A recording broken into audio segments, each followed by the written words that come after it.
नमस्कार, मैं अमित कुमार और आप देख रहे हैं संचालक समाचार।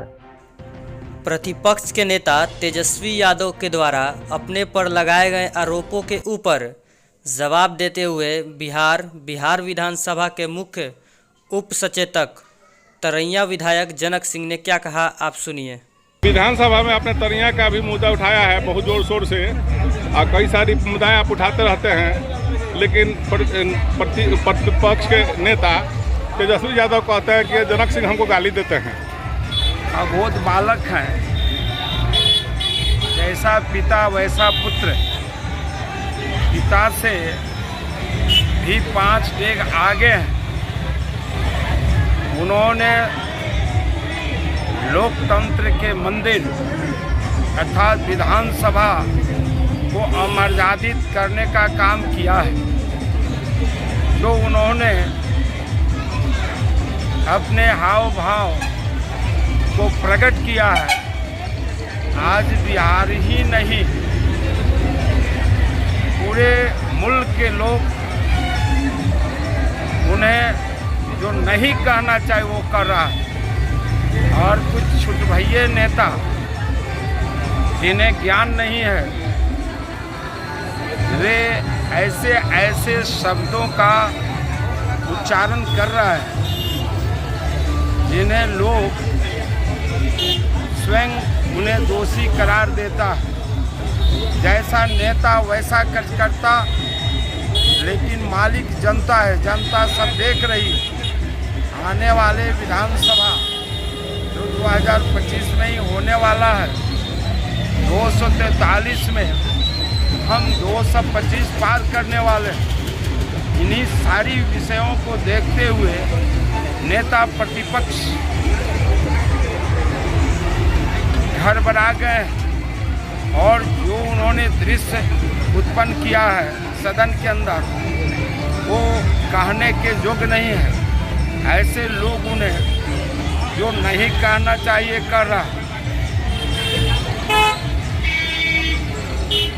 जो उन्होंने अपने हाथों से इशारा किया है, मैंने उनको कहा है कि आपने जो बोला है कि जनक सिंह ने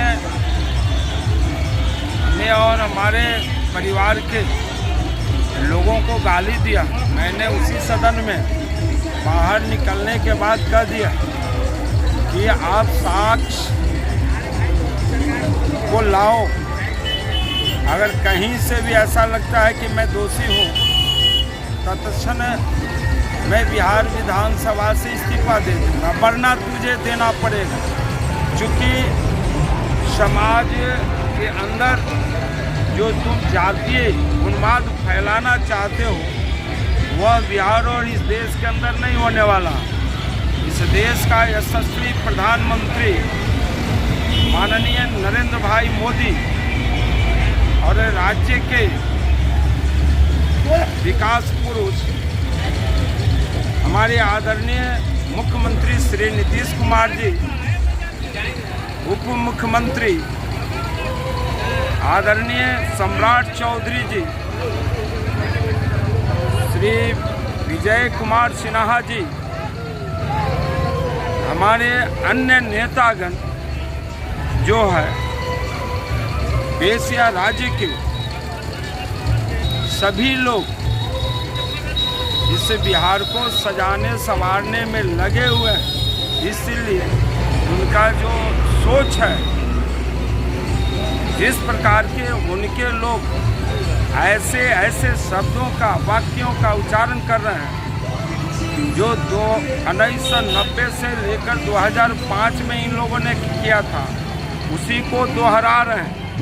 इसलिए चलने वाला नहीं है। बिहार में हमारे नीतीश कुमार जी के नेतृत्व में पुनः एनडीए की सरकार बनने जा रही है। यह उनके बस की बाहर की बात है।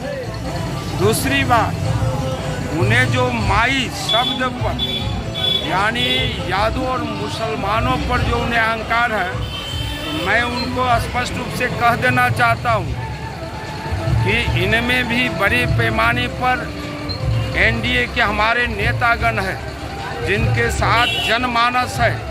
जैसे बिहार में हमारे श्री नंद किशोर यादव जी जो बिहार विधानसभा के अध्यक्ष हैं, हमारे भारत सरकार के यशस्वी हमारे गृह राज्य मंत्री श्री नित्यानंद जी हैं, हमारे माननीय सांसद हमारे अशोक यादव जी हैं, हमारे अनेकों दर्जनों मित्र साथी हैं जो MLA MP हैं। इसलिए उनको ये लगता है कि यादव हमारा ही है, तो उनको भ्रम है। दूसरी बात कि हमारा जो मुस्लिम परिवार है उन्हें भी बहुत बड़े पैमाने पर हमारे यशस्वी प्रधानमंत्री श्री नरेंद्र मोदी और बिहार के हमारे विकास पुरुष आदरणीय नीतीश कुमार ने उनके बीच बड़े पैमाने पर कार्य किया है। इसलिए वे संचालक समाचार के लिए उनका कोई समीकरण काम करने वाला नहीं है। इस बार फिर सरकार बनने जा रही और मैं आपके माध्यम से नेता प्रतिपक्ष को कह देना चाहता हूं कि आपने राघोपुर विधानसभा में क्या किया है न किया है, वहां के हमारी यादव समाज खोज रहा, लेकिन मेरे विधानसभा क्षेत्र के अंदर मैं आपके माध्यम से कहना चाह रहा हूं कि मैंने यहाँ जाति धर्म की बात आधार पर राजनीति नहीं किया है, विकास का काम नहीं किया। अब चले जाइए निपनिया में, एक उदाहरण देता हूँ। एक निपनिया में शेख टोली है और लगभग 1 किलोमीटर का वो रोड है जिसमें कोई भी हिंदू परिवार नहीं है, फिर भी वहाँ पर हमने रोड का ग्रामीण कार्य विभाग से अभी रोड का कार्य कराया। उसी तरह से अनेकों जगह यहाँ यादव बस्ती है, चाहे वो नारायणपुर हो, चाहे वो बकमा हो, चाहे वो बगही हो, चाहे आपको अन्य गांव हो, चाहे डटरा पुसौली हो, वहाँ भी हमने काम किया है। लेकिन पूर्व में जो इसी सरकार ने 17 महीना श्री नीतीश कुमार जी के साथ उन्होंने तरैया को क्या दिया, आप बताओ। और जो कुछ मिला है हमारे NDA के कार्य में मिला है, इसलिए अब कहीं कुछ होने वाला नहीं है। उनके साथ कुछ था भी तो हमारे इस तरह में कौन करे, पूरे बिहार में उनके घिनौने दृश्य वो लोगों ने देखा है और आज लोग कर रहे हैं छी छी। यह कैसा व्यक्ति है जो इस सूबे का मुख्यमंत्री की सपना देख रहा है, इसलिए कहीं कुछ होने जा नहीं रहा। सभी आम आवाम हमारे नरेंद्र मोदी और माननीय नीतीश कुमार जी के साथ बहुत